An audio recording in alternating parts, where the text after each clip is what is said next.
Donc, nous allons continuer avec le module comment décoder un prospect. Voilà. Comment décoder un prospect. Si on vous donne un téléphone et qu'on ne vous donne pas le code, vous ne pouvez rien faire avec ce téléphone. Même s'il y a des unités, il y a des unités, il y a des applications, il y a des logiciels. Lorsque vous n'avez pas le code, il sera très très difficile pour vous de pouvoir travailler avec le téléphone. Vous n'avez pas de code, vous ne pouvez pas rentrer dans la messagerie, vous ne pouvez pas envoyer message à quelqu'un, vous ne pouvez absolument rien faire. Vous ne pouvez absolument rien faire. C'est important de connaître aussi comment on décode un prospect. Décoder là, c'est rentrer, c'est avoir accès à une zone de confiance de la personne. Et en ce moment, comme tu as accès à cette zone, tu peux faire ce que tu veux. C'est ça décoder. D'abord, la première étape pour décoder là, il faut comprendre qui est ton prospect. La première des choses, il faut comprendre qui est ton prospect. Qui est ton prospect? Oui, commence à te poser de bonnes questions. Qui est-il? Son âge, son métier, ses responsabilités. Je prends un exemple. Vous avez un prospect qui a l'âge de votre mère. Et toi, tu ne connais pas. Si tu ne connais pas, tu vas traiter ce prospect comme un ami comme ça, ou une amie, ou un collègue. Mais quelqu'un qui a l'âge de ta maman, au moins s'il y a des faveurs. Déjà même, il y a ce qu'on appelle des formules de politesse. Moi, personnellement, quand je vois quelqu'un qui a l'âge de ma mère, moi, je ne l'appelle plus madame. Moi, je l'appelle maman. Moi, je l'appelle maman. Je l'appelle maman. Si c'est un homme et qu'il a l'âge de mon père, soit je l'appelle papa, ou bien papi, ou bien je l'appelle tonton. Il faut des formules de politesse. Et déjà, quand tu lui adresses de cette manière, tu commences à décoder cette personne. Tu commences à le décoder.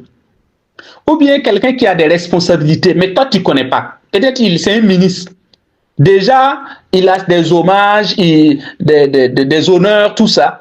Mais comme toi tu ne connais pas, tu vas les traiter comme tu traites tout le monde. Et là, ça ne marche pas. Et là, ça ne marche pas. Parce que lui, il ne sait pas. Il ne sait pas que toi, tu ne connais pas que lui, il est ministre. Puisque dans sa tête, il veut toujours le même respect, les mêmes considérations, et ça passe. Et comme tu ne connais pas, ou bien c'est un décideur, on ne peut pas s'adresser de la même façon, j'allais dire, à un ministre comme on s'adresse à un ami. Non. Ce n'est pas les mêmes manières. Donc, qui est-il? Quels sont ses besoins? Quelles sont ses douleurs? Quels sont ses objectifs? C'est important. Quels sont ses objectifs? Quelle est sa situation actuelle? Ça veut dire son budget. Et l'urgence du problème. L'urgence du problème.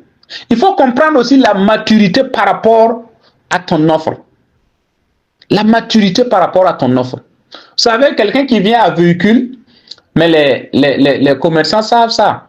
Quand quelqu'un vient à véhicule et quand quelqu'un vient à vélo, ce n'est pas les mêmes prix. Hein. Ce n'est pas les mêmes prix. On regarde souvent. On regarde souvent. On regarde souvent. Vous allez voir qu'il y a certaines choses. Je prends le bidon de la fille. Il y a des endroits, à la boutique, tu peux l'avoir à 500. Il y a des endroits, le bidon là coûte 1000 francs. Il y a des endroits, le bidon là coûte 2000. Je connais un endroit, le bidon coûte 5000 francs. Le même bidon, pour la fille, même bidon. Hein. Oui.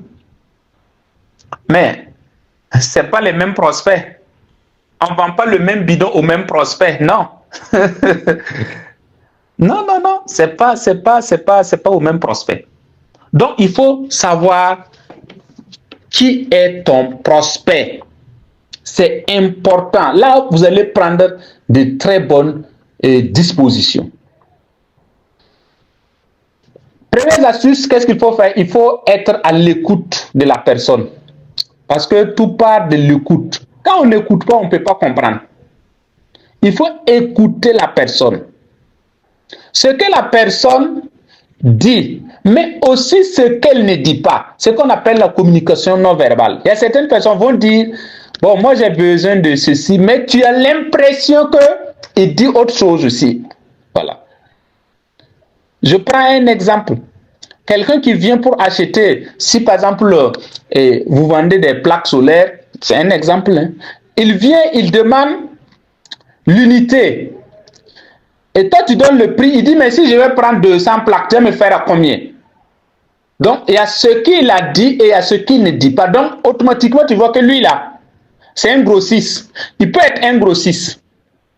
Il peut être... Donc, maintenant, tu vas parler en termes de grossiste. Tu vas parler en termes de grossiste. Donc, l'écoute active. Il ne faut pas être pressé pour vendre. Il faut écouter la personne pour mieux comprendre ce qu'il veut réellement. Découvrir ses besoins. Il faut l'écouter pour comprendre les objections cachées. Oui, les objections cachées. Mais ça, c'est par l'écoute active qu'on peut avoir et comprendre ça. Et donc, quand tu fais une bonne écoute active, tu as commencé à décoder. Ça veut dire que tu as le code. Ça veut dire que tu as décodé, tu as accès maintenant à quoi? Ça veut dire à ces applications. Tu as accès à quoi? À sa zone de confiance. Tu as accès à sa personnalité. Tu as accès à beaucoup de choses. Et tu peux commencer à jouer maintenant. La deuxième étape, c'est ce qu'on appelle l'identification de son driver principal. Le driver principal, c'est quoi? Les gens achètent pour différentes raisons.